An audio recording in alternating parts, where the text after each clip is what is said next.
बस खा करके बीमार पड़ जाओ।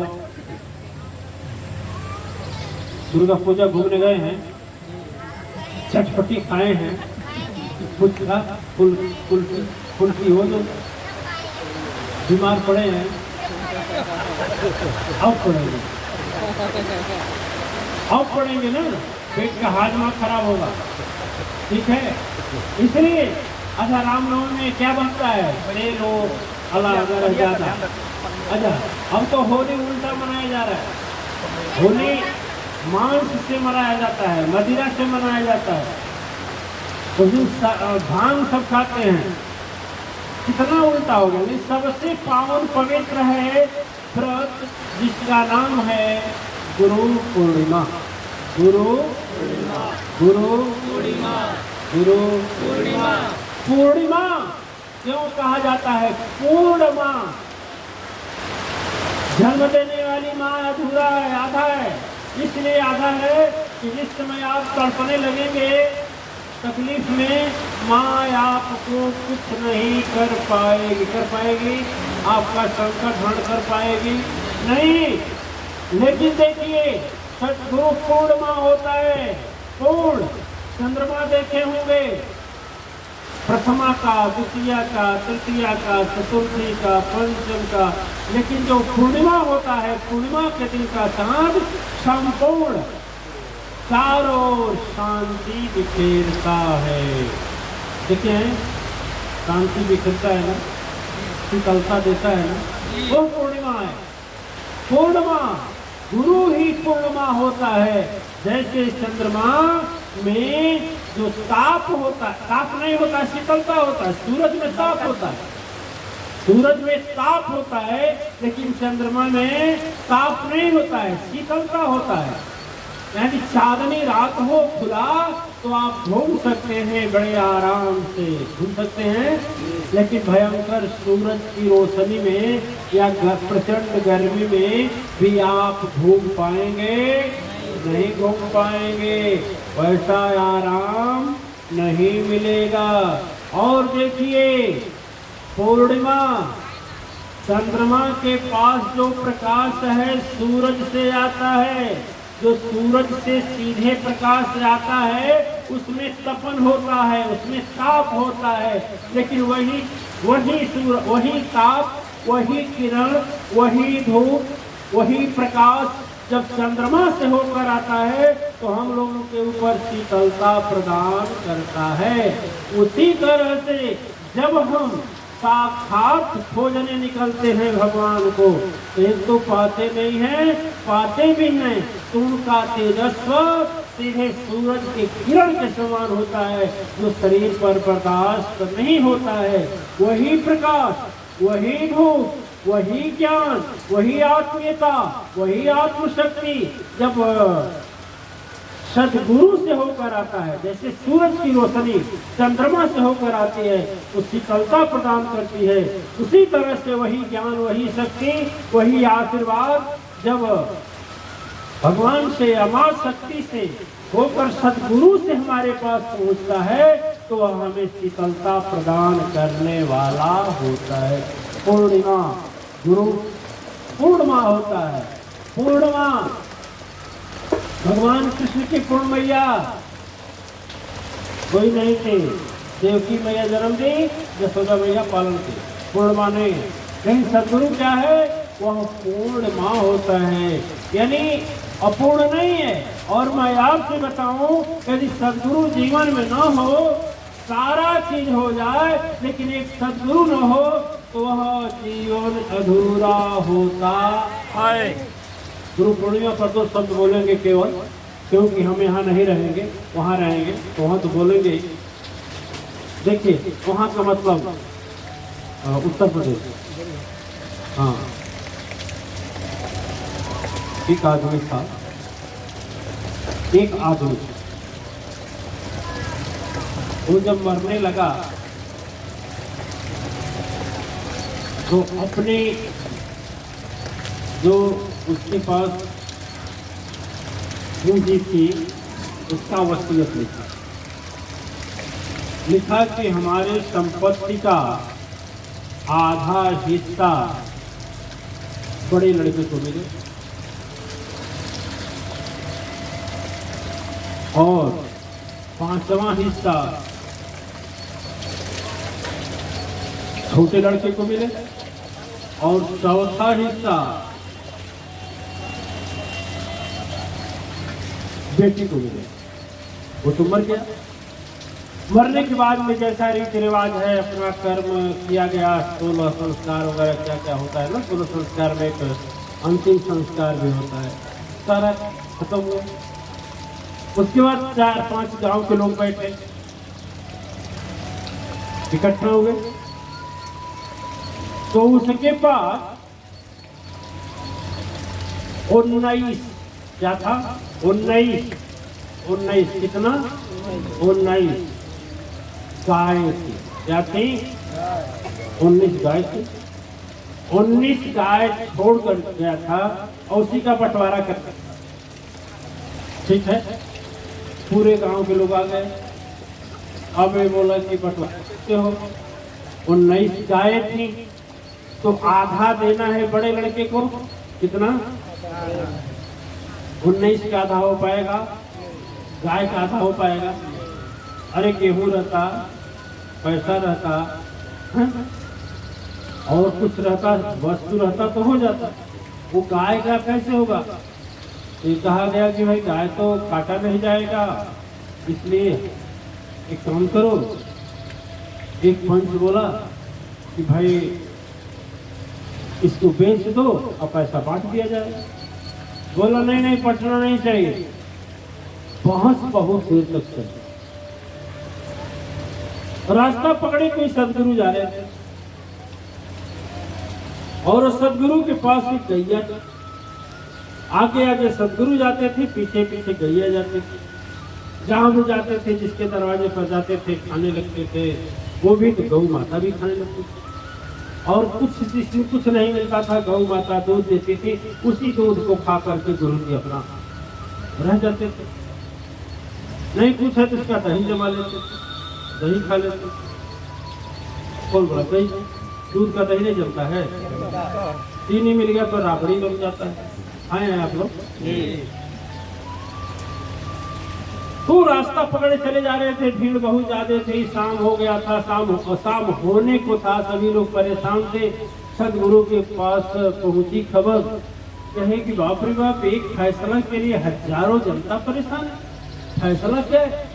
लोग बोले महाराज फैसला यही है कि इनके पिता मर गए, तो बोले जो हमारी संपत्ति है उसका आधा हिस्सा मेरे बड़े लड़के को दिया जाए, 5वां हिस्सा छोटे लड़के को दिया जाए और 4था हिस्सा लड़की को दिया जाए।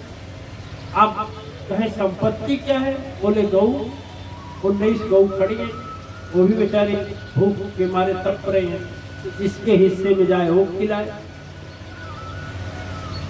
गुरु जी कह रहे भाई ये तो मेरा दीक्षा लिया हुआ हालात जी, तो हमारा भी कुछ कर्म होता है, सत्कर्म होता है। नहीं जब हम किसी तरह से जी लेंगे।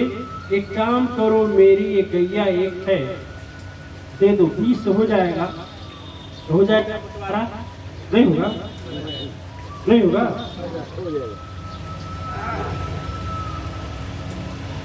तो बारेश्वर जी महाराज चले गए, जिनको चाहिए कुर्सी एक खाली हो गई, ले लीजिए, बैठ। अभी बैठ जाए, कोई बैठ जाए, बैठ जाए, खाली रहेगा। चाहे बेटा तुम बैठ जाओ, ठीक है। तो बारेश्वर ना देखो पट जाएगा ना, कुछ लोग उसमें भी हट जाएगा, नहीं हट जाएंगे? जैसे बेटी बैठी है, लोग बैठ जाएंगे। तो बारेश्वर हाँ, बारेश्वर जी नहीं आएंगे, बैठ जाइए आप। देखिए, तो वो अपनी गाय को दे दिए, तो गाय कितनी हुई? 20। गुरु जी दिए कितना? दे दिए ना। अब देखिए बंटवारा कैसे हुआ। तो आधा देना है बड़े लड़के को, तो 20 का आधा 10 किसको मिल गया? बड़े लड़के। अब 500 करिए, 20 का 5 कितना होगा? 5वां भाग 4 कितना हुआ? 4 दे दिया किसको? छोटे को। 5वां 20 का 5 करी कितना हुआ? 4। 4 हुआ ना, कैसे 10 हुआ?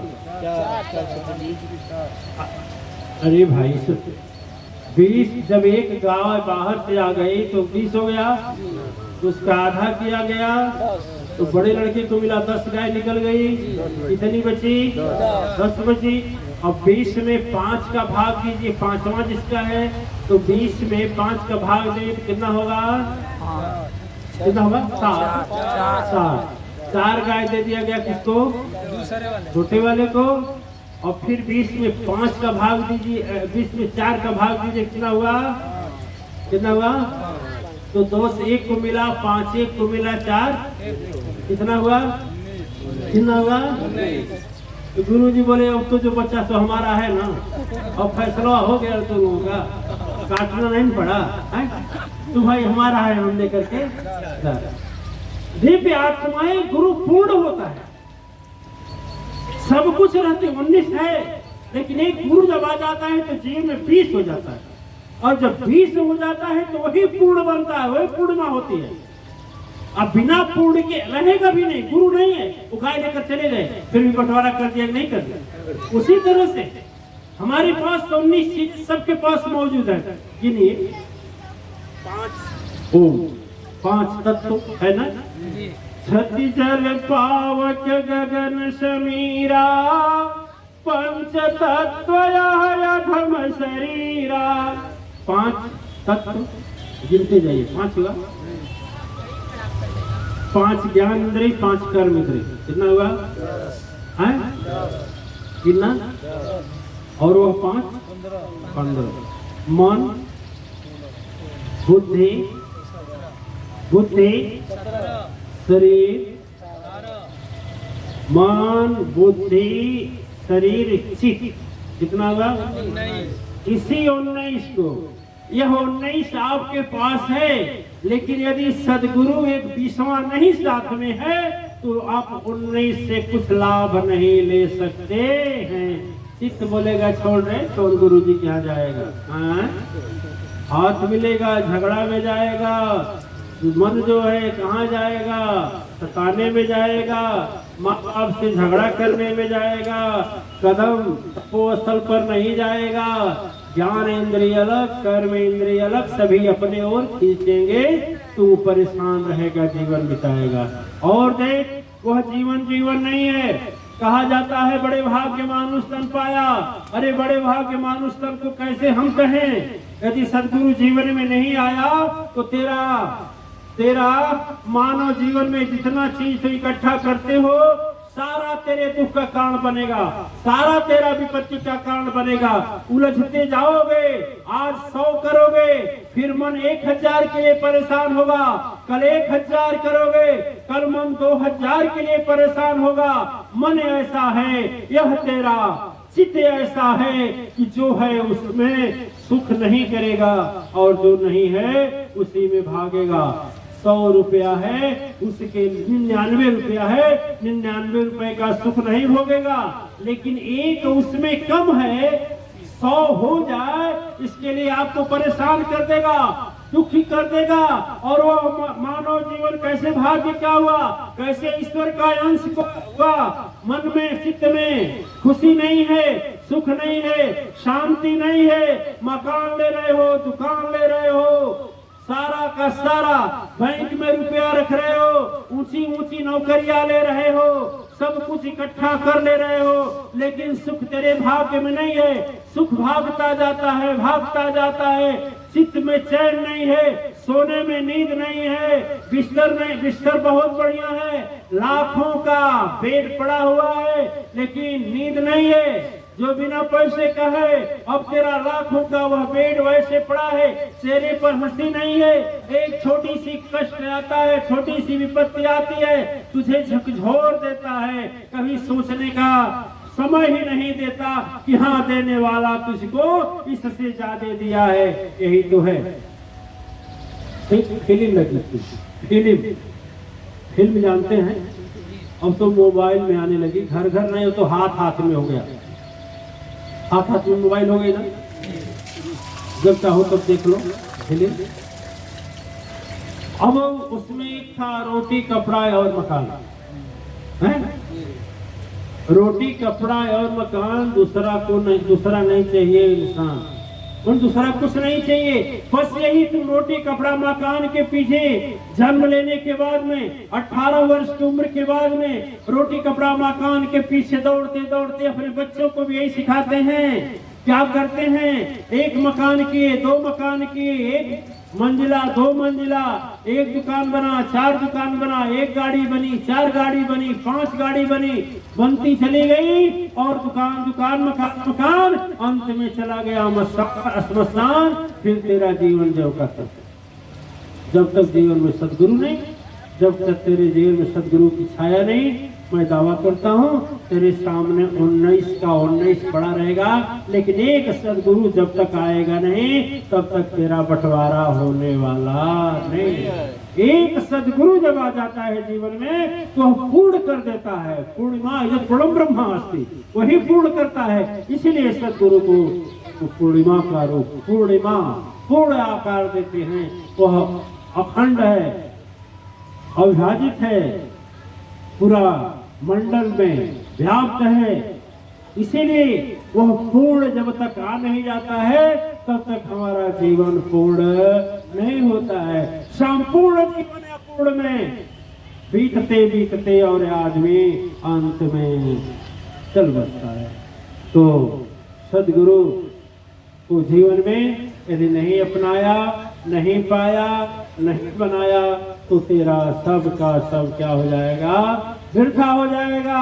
और सदगुरु यदि जीवन में एक आ गया, उसके पास पहुंचने का मौका मिला तो हृदय की चेतना की ज्योति आपको ऐसे कर देगी, ऐसे जगह पहुंचा देगी, ऐसे जगह मिला देगी कि जो संसार में कोई सुख नहीं पाया है वह सुख आप पाएंगे, आनंदित रहेंगे। धन में सुख नहीं होता। यहाँ बैठने वाले कितने अरबपति हैं, कितने करोड़पति हैं, कितने एक दिन में 100 कमाते होंगे तो कितने एक दिन में 1 लाख कमाते हैं, कितने बैंक में 1 लाख रखे हैं तो कोई कई करोड़ रखा है। लेकिन सुखी कौन है? जो सदगुरु के साथ में है। एक सदगुरु जब आ जाता है तो यह जीवन पूर्ण हो जाता है, खुशियों से भर जाता है और महान बन जाता है। दिव्य आत्माएं देखिए, आदमी के